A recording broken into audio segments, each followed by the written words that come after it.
빌라도에 의해 예수님이 십자가의 사형 선고를 받고 그 이후의 장면이 19장에 기록되고 있는 것을 볼 수 있습니다. 즉시 십자가로 넘겨주는 모습이 나오는데 그때 주님의 모습이 여기에 기록이 되어 있죠. 자색 가시로 나무로 만든 관을 입고 자색 옷을 입히고, 다른 복음서에 보면 채찍을 맞아서 그의 몸이 피투성이 된 그런 상황이 기록되어 있는 것을 볼 수 있습니다. 오늘 주님의 이런 모습은 바로 선악과를 따먹고 하나님으로부터 저주를 받고 진노 아래 있는 그 죄인들의 실상이 지금 여기에 그렇게 기록되고 있다는 것을, 즉 예수님의 그런 모습을 통하여 우리에게 지금 보여주고 있는 것입니다. 일단 예수님의 머리 위에 씌운 가시면류가 나오면 생각나는 게 없습니까? 창세기 3장에 보면 가시덤불과 엉겅퀴가 땅에서 솟아물리신 날 것임을 얘기하죠. 하나님의 진노와 저주를 상징하는 것입니다. 그리고 자색옷, 그리고 채찍에 맞은 그 피 묻은 옷, 이 모든 것들은 죄를 상징하는 것을 성경에서 이야기를 하고 있죠. 이사야 1장 18절, 여호와께서 말씀하시되 오라 우리가 서로 변론하자. 너희가 죄가 주홍 같을지라도 눈과 같이 희어질 것이요 진홍같이 붉을지라도 양털같이 희게 되리라. 그러니까 오늘 이 주님의 모습은 바로 선악과를 따먹고 하나님의 진노와 저주 아래 있는 죄인의 모습을 상징적으로 우리에게 보여주고 있는 것입니다. 그래서 가시면류관을 쓰고 자색옷, 즉 흉포를 입고 온몸에 피투성이가 된 채의 그런 주님의 모습이 우리에게 그려지고 있는 것입니다. 대부분의 모든 세상적 일들을 보면 죽음이라는 것은 어떤 사역의 마지막 순간입니다. 이제 사역이 없어진 순간이에요. 그런데 주님은 바로 이 순간을 위해 이 땅에 왔다는 사실을 아셔야 됩니다. 하나님의 아들 예수 그리스도께서는 바로 이 우리의 죄를 대신하여 그 십자가에 달리기 위하여 그 목적으로 이 땅에 오신 것입니다. 예수님께서는 이 땅에서도 말씀을 통해 가르치기도 했고 여러 가지 치유의 사역과 이적을 통하여 그 사역을 하는 것을 볼 수 있습니다. 그러나 그 어느 것도 예수님의 진정한 사역의 목적이 아니었고 바로 이 십자가의 죽으심이 예수님의 진정한 사역의 목적이었고 이 땅에 온 목적이었음을 우리가 분명히 깨달아야 한다는 것입니다. 이 일을 통하여 바로 창세적인 계획된 그 일은 반드시 이루어질 수밖에 없다는 사실을 우리가 여기서 깨달아야 돼요. 왜 그러냐 하면은 주님은 이미 유월절 어린 양은 창세전에 죽임을 당했다 그러죠. 그런 하나님의 계획은 반드시 이루어져야 하기 때문에 베드로의 그 무지함을 확신하는 가운데 여러 가지 일들을 통하여 예수를 방면하고자 노력했지만 방면이 안 되고 결국 십자가의 형으로 그 종지부가 찢는 이유는 바로 하나님의 계획이 반드시 이루어져야 한다는 것을 거기 함의하고 있었다는 거예요. 내가 너를 놓을 권세도 있고 내가 너를 죽일 권세도 있다고 오늘 본문 속에 얘기하잖아요. 근데 놓을 권세가 없잖아요. 방명이 못하지 않습니까? 바로 이런 것은 모든 것이 인간이 하는 일이 같지만 그 뒤에는 하나님의 작정과 예정 속에 일어난다는 것을 우리에게 극명해 주게 보여주고 있다는 것입니다.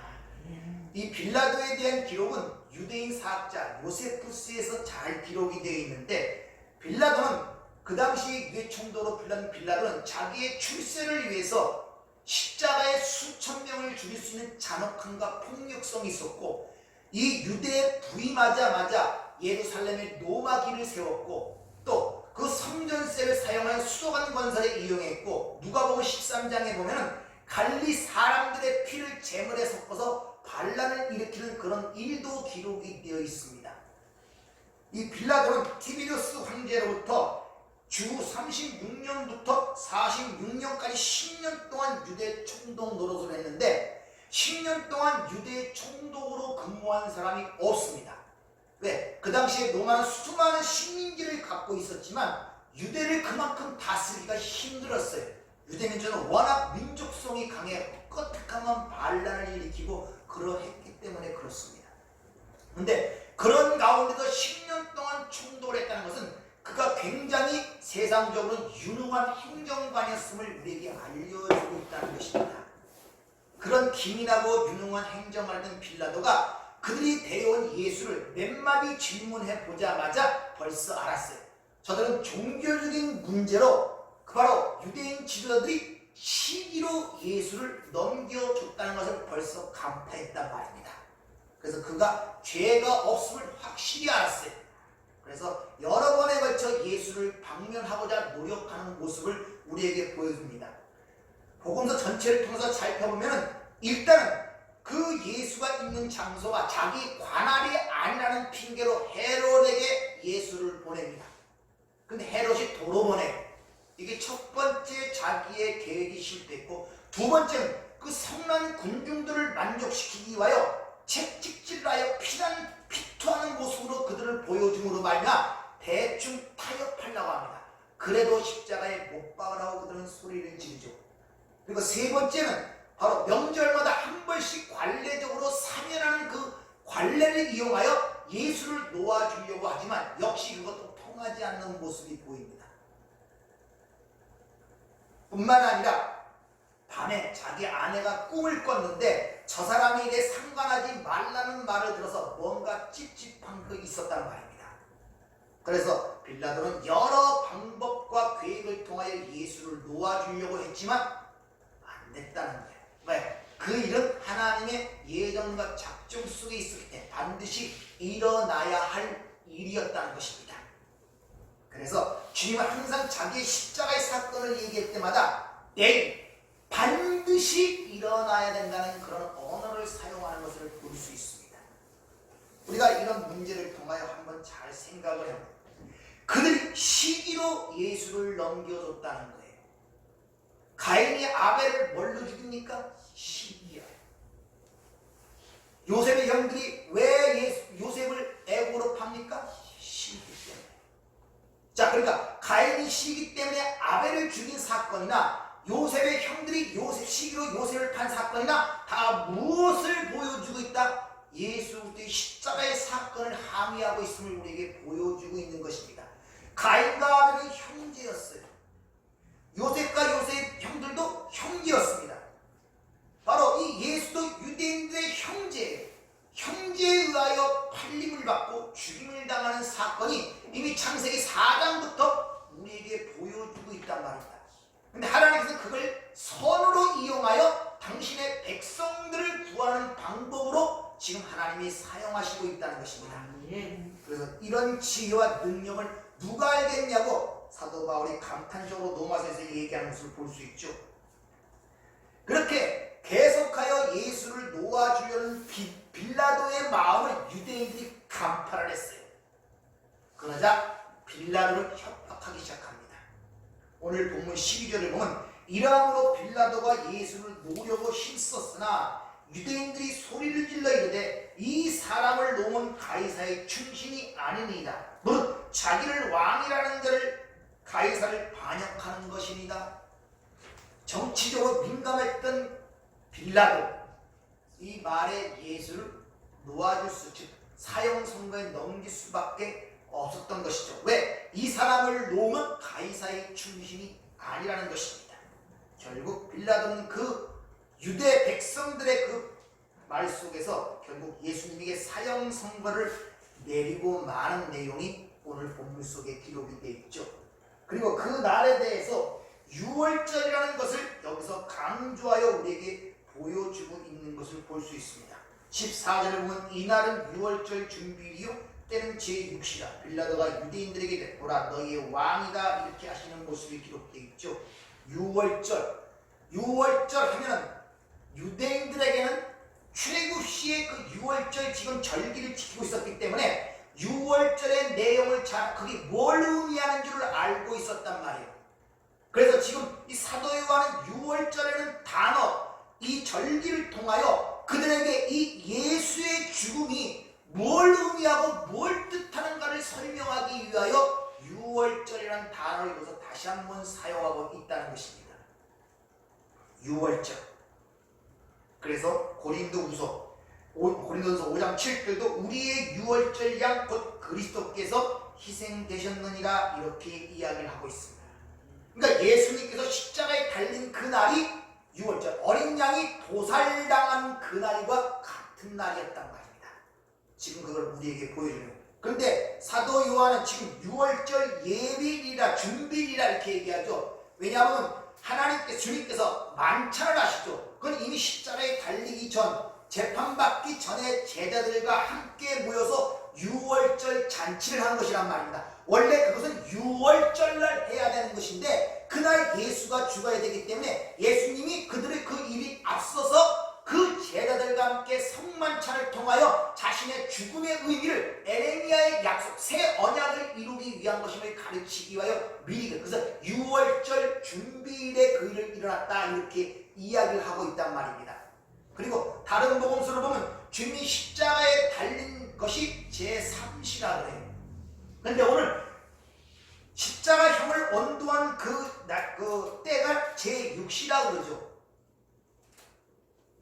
아니 십자가에 달린 시간이 제3시인데 여긴 제6시에 사형 언도를 했다고 이렇게 서로 상반되게 시간이 나타나고 있단 말입니다.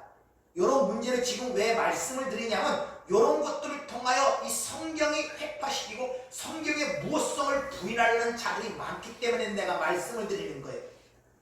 4복음서가 있는데 제일 나중에 기록된 복음서가 요한복음이에요. 1세기 말 정도에 기록이 돼 있어요. 그래서 그 앞전에 마태나 마가나 누가가 기록될 때는 그 앞전에 기록되어 있을 때는 유대인의 절기를 사용했습니다. 그러니까 로마가 사용하는 그 시간대는 지금 우리가 사용하는 시간대와 똑같아요. 6시는 아침 6시에 똑같은 거란 말입니다.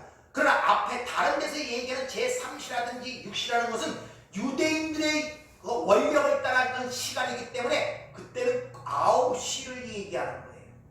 그러니까 지금 예수님의 재판이 어떻게 되냐면 새벽에 잡혀 6시에 사형 선고가 떨어져요. 새벽에 아침 9시에 십자가에 달리시고 저오후 12시에 돌아가시고 오후 3시까지 흑암이 임한 그 과정이 지금 우리인데 그러니까 같은 시간을 얘기하고 있단 말입니다. 자격지심의 말씀을 드리는 거 이런 문제를 통해 혹시 성경이 틀렸다 이것 봐라 할 때 이런 문제들이 나타날까봐 제가 미리 말씀을 드리는 것입니다. 자, 그럼 예수님의 죽음을 왜 6월절 어린 양의 죽음과 같이 지금 6월절 단어를 6월절 명절 때 예수가 죽는 그 모습과 오버를 지켜 우리에게 이야기하고 있단 말입니다. 그럼 예수님의 죽음이 무엇인가를 더 명확하게 하려면 6월절에 어떤 일이 일어나는 그 의미를 알고 있다면 예수가 왜 죽어야 되는가 그 죽음의 의미가 뭐고 죽음을 통하여 우리에게 주어지는 게 무엇인가를 분명히 알 수가 있잖아요. 그래서 그 6월절을 우리가 알아보기 위해서 출애굽기 12장에 한번 찾아보도록 하겠습니다. 12장 3절부터 14절까지 한번 잘 들어보세요.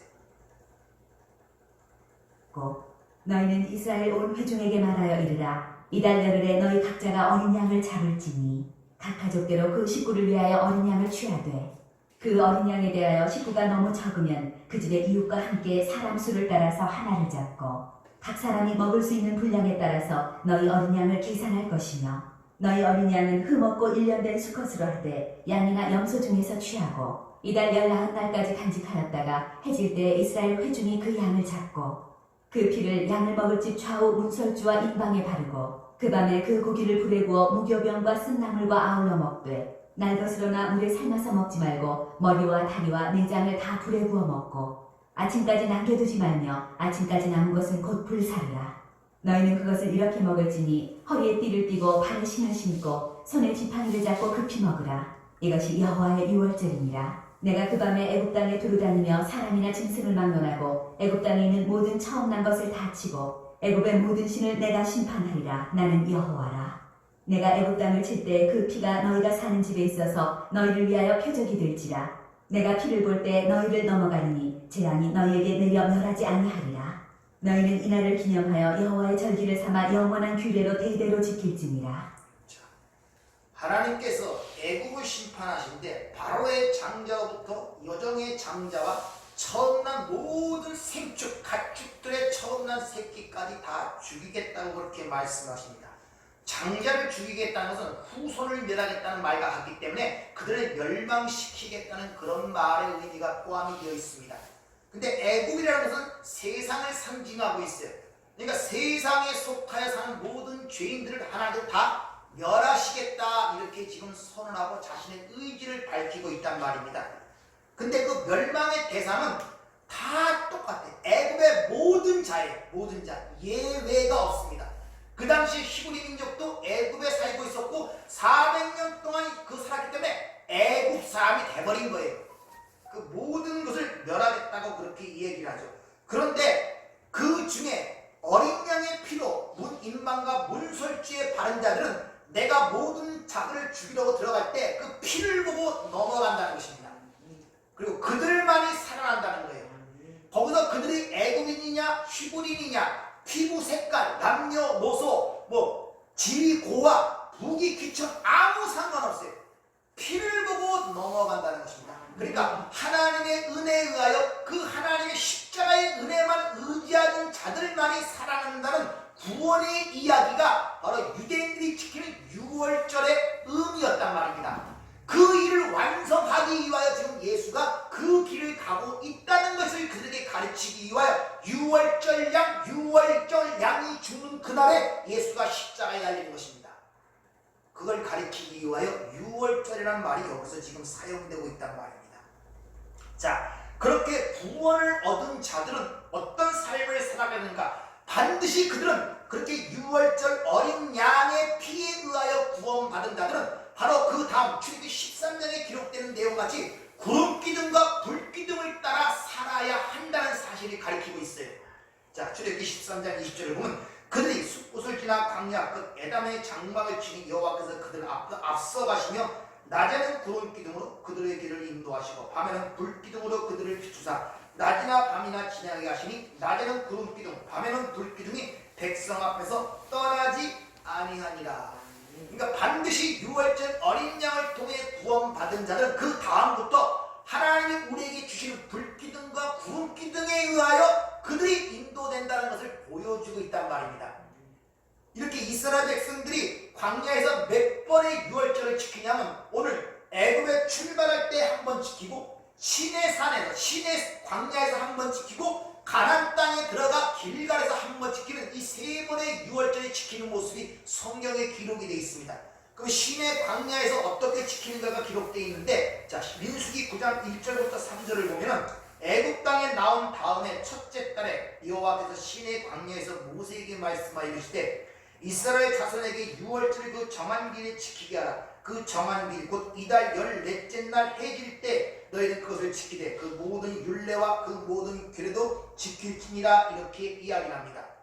광야와 1년이 지났죠. 그동안 얼마나 많은 원망과 불평을 쏟아낸지 몰라요. 그들에게 유월절을 지키라면서 너희가 어떻게 애굽에서 나왔는가를 다시 한번 기억하라 이 말 아니에요. 어떻게 구원받았는가를 기억시키기 위하여 유월절을 지키라고 이렇게 말씀을 하십니다.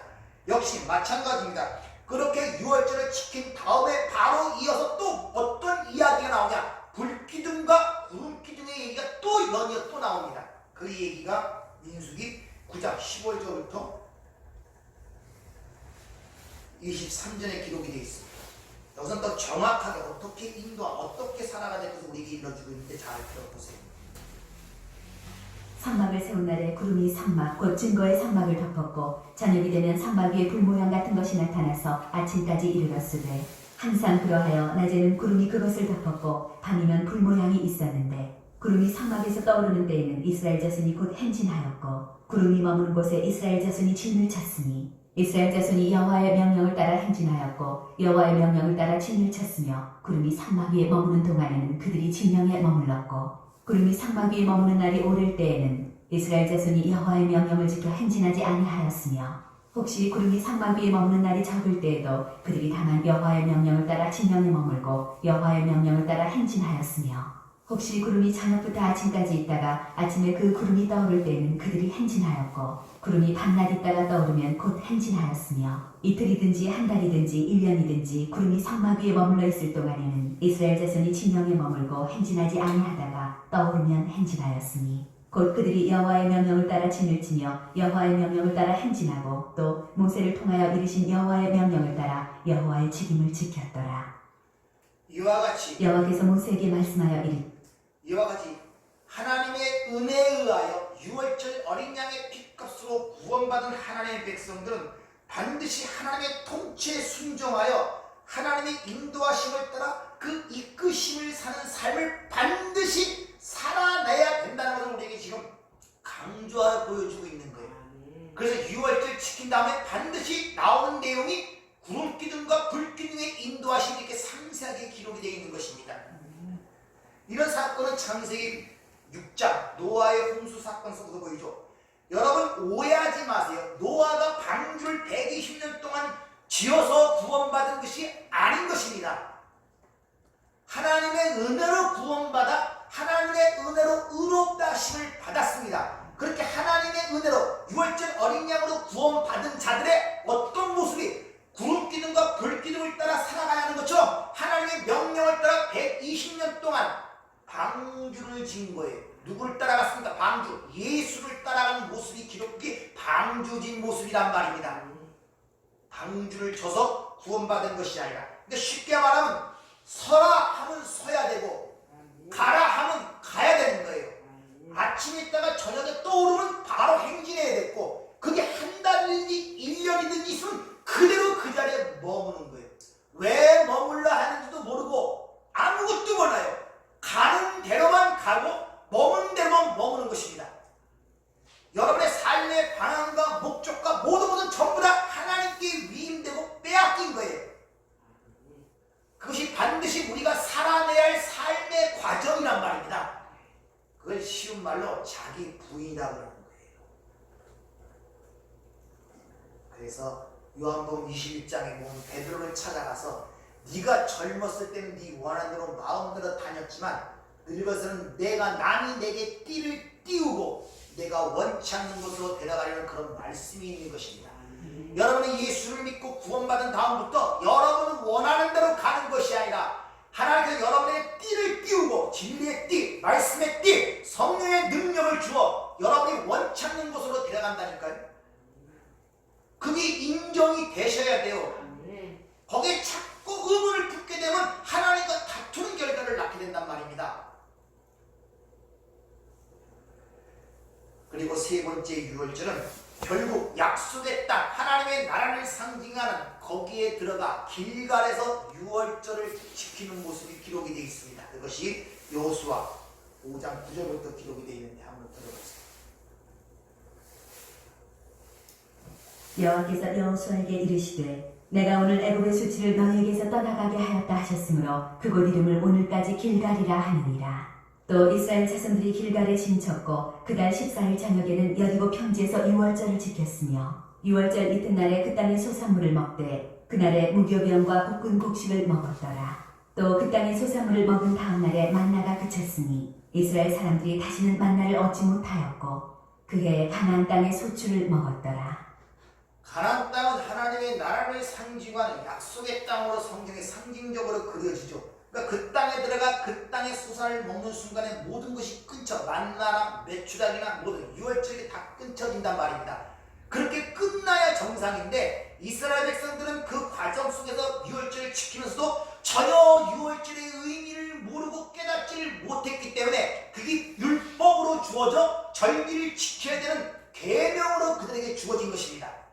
그러면 끊임없이 이스라엘 역사 가운데 그 절기를 계속 지키면서도 그것이 의미한 바를 몰랐기 때문에 그 유월절 양으로 오신 예수를 바로 이들이 죽이는 것입니다. 근데 하나님은 그들의 악함을 이용하여 당신의 백성들을 구하는 선으로 이용하고 있는 그 모습이 오늘 본문 말씀 속에 그려지고 있는 내용이란 말입니다.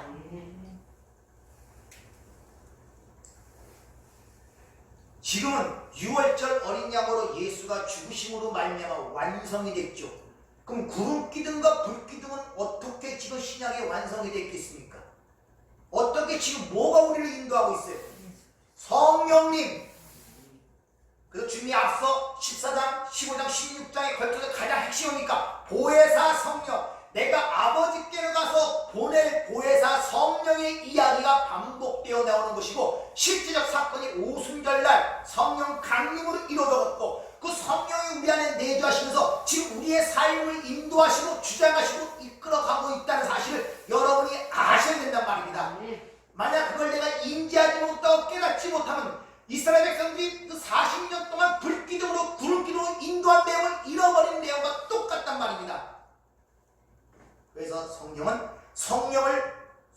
잃지 말라.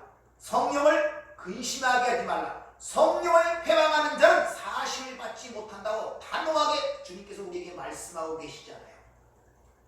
여러분의 삶을 지금 누가 인도하고 있는가를 잘 보셔야 돼요. 이스라엘 백성들이 구름 기둥이 머물면 그 자리에 있었다니까요. 그게 한 달이든 두 달이든 1년이든 그 훈련을 지금 저와 여러분이 받고 있는 거예요. 따라서 우리가 하나님의 그 인도하심, 즉 하나님이 우리를 인도하신 불기둥, 구름기둥, 아니면 성령이 내전, 성령의 인도하심을 따라가고 있는지, 아니면 여전히 삶의 주인이 내가 되어 내가 이끌어가고 있는지를 보려는 삶의 우선순위가 무엇인가를 보면 잘 이해할 수가 있습니다. 그럼 내가 여전히 왕인가, 하나님이 왕인가, 누가 왕이고 누가 종이냐, 삶의 우선순위를 보면 돼요. 누가 종이고 누가 왕인가가 금세 드러난단 말입니다. 그래서 우리는 이런 문제를 떼있기 때문에 항상 말씀을 통하여 항상 돌이켜야 되는 거예요. 이게 포인트가 중요한 것입니다. 한 번씩 충격을 받아서 돌이키는 거예요. 그래서 이 망망한 바다 같은 대해나 위에 항공을 다루면도 항법사는 항상 삼각자와 콤파스를 갖고 항로를 항상 수정합니다. 항상.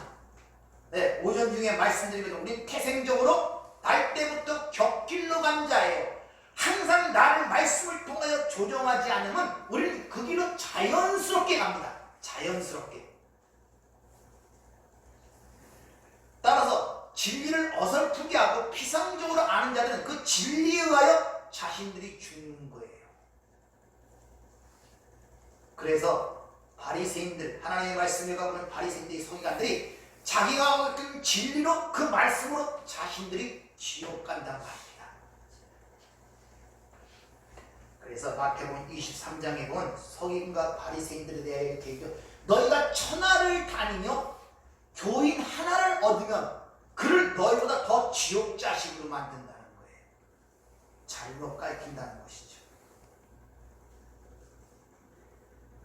따라서 우리는 이 세상에 살아가면서 이런 문제들을 자각을 할 뿐만 아니라 항상 한 주마다 이런 설교 말씀을 통하여 그때 그 하나님의 말씀의 잣대로 내가 가는 방향을 측정하여 그때마다 내가 돌이키는 일들을 반복적으로 계속적으로 해야만 되는 것입니다. 그것이 게을러지면 곧 딴 데로 가게 돼요.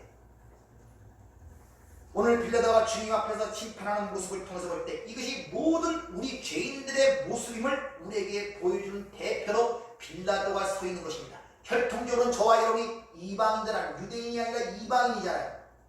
그 이방인들의 대표로 지금 빌라도가 서 있단 말입니다. 그러니까 빌라도가 예수님을 심판하고 사형하는 그 자리에 나도 거기에 있었단 말이에요.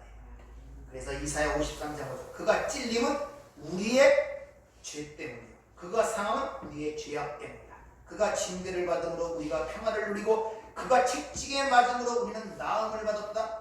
우리와 죄와 허물 때문에 그가 채찍에 맞고 그리고 상하셨다고 얘기를 하고 있단 말입니다. 그러니까 바로 내가 예수를 채찍으로 따르고 내가 예수를 십자가에 못 박았다는 사실이 인지가 돼야 된단 말입니다. 그래서 찬송가 147장의 가사 내용이 이렇습니다. 거기 너 있었는가? 그때 주님 그 십자가에 달릴 그때 그 일로 나는 떨려 너 거기에 있었는가? 이렇게 묻는 시적인 내용이 찬송가 147장의 그 가사의 내용이란 말입니다. 즉 이제 하나님의 영광을 위해 살아가자는, 즉 우리의 인간의 제일 되는 목표는 하나님을 영화롭게 하고 하나님을 영원토록 즐거워하는 그 위치에 따라 모든 삶을 살아가는 자들은 다 빌라도란 말입니다. 그러니까 이 세상의 모든 사람들은 의인론론의 하나없다, 다 빌라도란 말입니다. 그 중에서, 그 빌라도 중에서 하나님의 참선을 선택한 백성들에게 하나님의 은혜와 긍휼이 그들에게 부어지는 거예요. 그럴 때 비로소 내가 예수를 판 가룟 유다가 맞구나, 내가 예수의 충성 충성한다면서 예수를 3번씩 부인하는 베드로가 맞구나. 내가 예수를 십자가에 못 박히게 한 빌라도가 맞구나.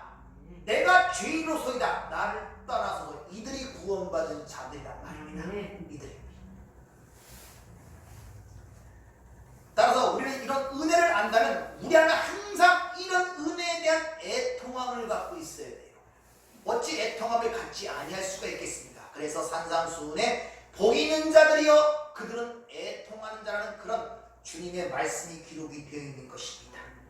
그렇게 애통하는 마음이 있어야 아버지가 나에 대한 마음을 이해하게 되고 그 마음을 통해 하나님의 사랑을 알게 될 때 비로소 하나님과 화목한 관계가 되고 우리가 세상을 보는 눈이 바뀔 수가 있는 거예요. 여러분 부모를 이해할 때 지식적으로 많이 배워서 이해하시는 줄 아십니까? 아니에요. 대학 나왔다고 부모 이해합니까? 아니에요. 박사학위 있다고? 아니에요. 부모가 이해가 되어질 때 부모의 사랑을 내가 깨닫게 될 때 부모가 이해가 되기 시작합니다. 그때 부모의 관계가 회복이 된단 말입니다. 여러분 머리로 부모 이해하려고 하지 마세요. 절대 알아서 몰라서 못하는 사람 아무도 없어요. 중학교 아니 국민학교만 나온 것만 실행해도 얼마든지 세상은 번듯이 살아갈 수 있습니다. 몰라서 안 하는 것이 아니라 알아도 못해요.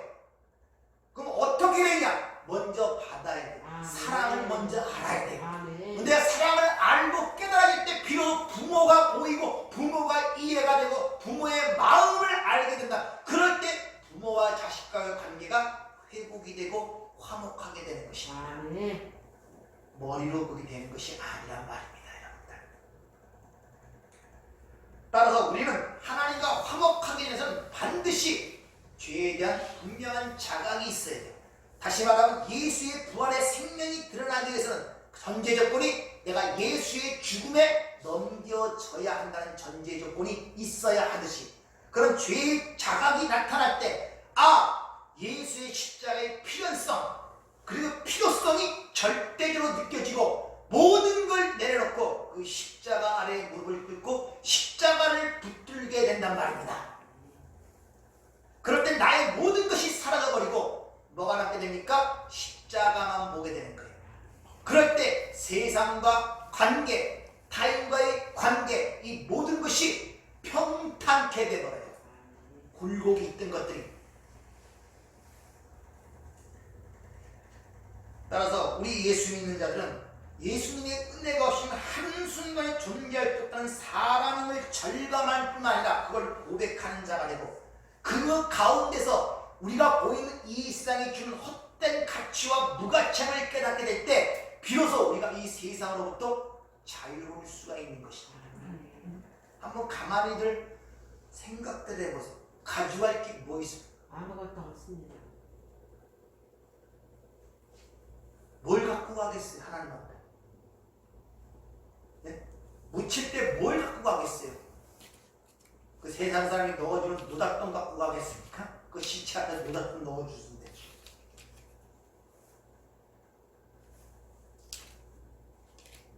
그걸 하나하나 우리가 끊어내지 못하니까 하나님이 인생이라는 과정을 통해 끊어내는 것이 바로 생로병사인 것입니다. 내가 안 끊어내고 싶어도 여러분 점점 끊어져 가요. 여러분의 욕망, 여러분의 야망, 여러분의 식욕, 여러분이 했던 모든 것들이 점점 하나하나 나도 모르게 자꾸 꺼져가잖아요. 관심도 그렇고 호기심도 그렇고. 왜? 여러분이 거기에 묶여서 여러분 스스로 못 끊기 때문에. 그게 우리 인생이란 말이에요. 그러니까 자연스럽게 누우세요. 거기에 너무 집착하지 마세요. 따라서 은혜 받은 성도들은 믿음으로 하나님의 나라를 바라보며 또 그 하나님 나라가 내 안에서 이루어지는 쪽으로 우리의 생각과 사고방식이 바뀌어져 가야지 자꾸 소멸하고 썩어지는 세상에 관심을 두고 살아는 안 된다는 것입니다. 마지막으로 찬송가 우리 149장에 있는 가사를 한번 제가 여러분에게 읽어드리고 마치도록 하겠습니다. 주 달려 죽은 십자가 우리가 생각할 때 이 세상에 속한 욕심 헛된 줄 알고 버리네. 죽으신 구주밖에는 자랑을 말게 하소서. 보혈의 공로 힘입어 교만한 마음을 버리네. 못 박힌 손발 보은이 큰 자비 나타내셨네. 가시로 만든 멸류관 우리를 위해 쓰셨네. 온 세상 만물 가져도 주 은혜 다 못 갚겠네. 놀라운 사랑을 받은 자 몸으로 죄를 삼겠네. 기도하겠습니다. 은혜롭고 자비로우신 아버지, 뭘 갖고 하나님의 은혜와 사랑을 보답할 수가 있겠습니까? 우리는 그저 받고 또 받으면서 이 인생을 살아갈 수밖에 없기에 나오는 곳마다 감사요, 나오는 곳마다 찬양일 수밖에 없습니다. 하나님, 우리도 알게 모르게 세상을 살아오면서 이 굳어진 마음, 부드러운 마음이 되게 하옵소서. 언젠가 잃어버린 그 첫사랑을 회복하도록 우리의 마음을 어루만져 주시옵소서. 예수님 이름으로 기도하옵나이다. 아멘.